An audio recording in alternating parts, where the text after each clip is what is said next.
Hey, it's Mack with PriceActionTradingSystem.com. It's Thursday. It's March the 5th. This will be our chart lesson for today. This is going to be a quick one. I didn't trade today. We had another winter storm come through here last night, and when I got up this morning, we had about 5 inches of ice on the road, and this place was locked down tight. So about 1 o'clock today, it was mostly melted. So being bored sitting around the house all day, I came in just to check my mail, just to check on things, and just thought I'd do a quick chart lesson. This is what I saw. Basic trading day. You can see prices. Whenever prices are swinging back and forth, both sides of the EMA like that, that's a sure sign that you got a trading range. Early on, the highs were up here. Later in the day, it looks like it was down here. You can see um, where we started turning down the rest of the day. But by the end, most of your movement was over anyway. But early on, I liked it better up here. Uh, that's where you were getting the most touches early on. So, but let's talk about the trades real quickly. And again, I'm going to move through these pretty quickly and get back out of here. As the sun goes down, this melting ice is probably going to start freezing again. And there's still a few little slick spots here and there, and I don't want to be on the road after dark. So gonna go through this pretty quickly and wrap it up, and hopefully I'll be back in the morning to trade as normal. But we'll just have to see. So um, early on, looks like we had a little range moving up. Notice the overshoot here. That's your sure sign that it's probably going to overshoot on the other side. We didn't get a retest. Prices tried and failed. Look at that big bearish reversal bar on that failed second entry long there. Just go short right there. Um, it was a quick, easy move. It tried to go higher again. Um, you couldn't enter here because it's too big and it's moved too far. It'd be real tempting. I guess you could have entered there. I think the smarter move was here, and I don't think I would have entered on this one on my chart. Depending on how it looked on your chart. I mean, I really should circle that one, I guess. Looking at it, if you move this over to the far right side, uh, it breaks higher above that doji and then turns back down. It'd be real tempting. So I'm gonna go ahead and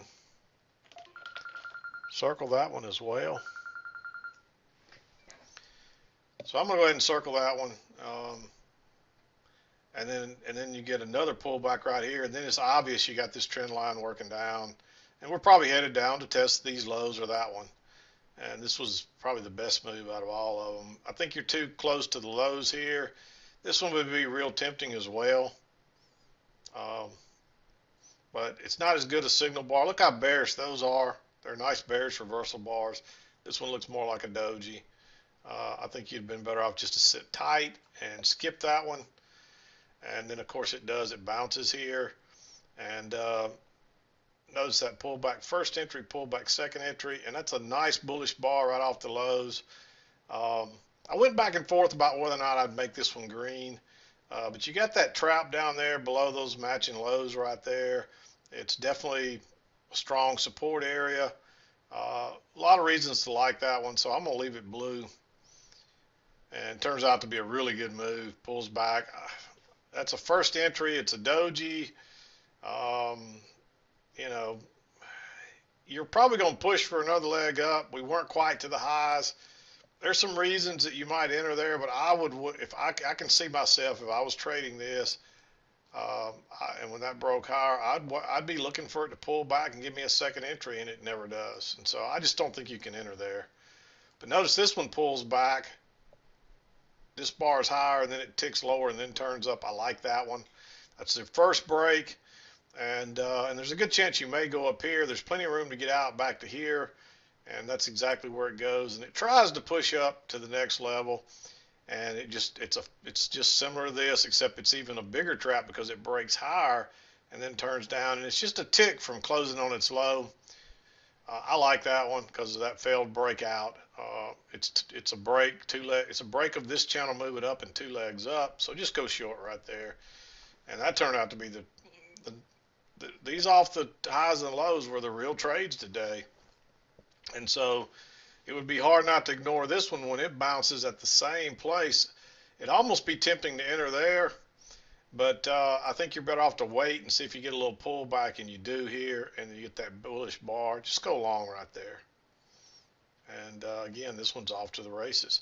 And then you get a failed second entry short right here, right into the EMA, and it turns up, and it's going higher. And I would have been looking for them to trap people. You notice this is so steep and so tight that you don't get a retest really. Actually, you do right here, but it went a lot further, and that's maybe why we didn't get back up to the high that time, because didn't expect it to bounce so high, but then when it goes lower, it just takes off like a rocket. But you can't enter right here without a break of this channel. I just don't like it. But when it shoots right through the EMA and then pulls back and gives you a chance to enter, you figure you're going to here at least. But it just shoots right on through there. And it would have been tempting to go short right here, but it's not a very good setup bar, and you got this trend channel line moving up, and there's no break of it yet. So you can't go long short right there. And plus, it's a failed break out of the lows of a trading range. What usually happens, it traps people and goes the other way. So you don't want to be going short there.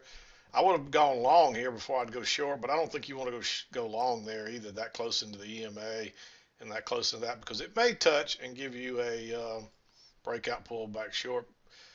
Then it shoots right on through the EMA, pulls back, tests it, and that's a failed second entry short. Go long right there. And you would think it would go all the way to the highs again. But you probably should have moved this down a little bit to those last closes just to see what happens. And guess what? That's exactly where it turns down the second time. I didn't mark anything after that. That's getting into the 2 o'clock hour.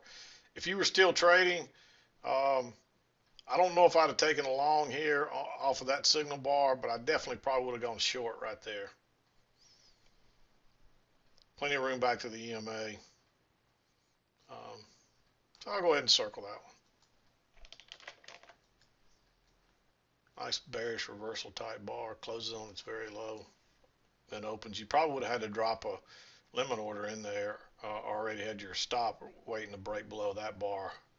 But I don't think I would have done that. I think I would have waited for it to break and then dropped a limit order.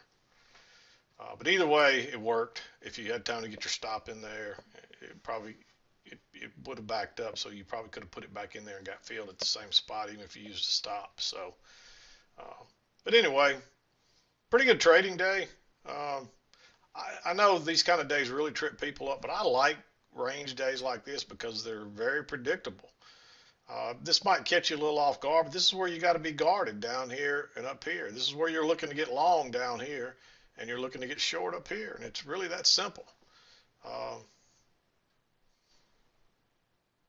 And it was pretty obvious what was going on, by 9:30 or so when you started turning down up here again.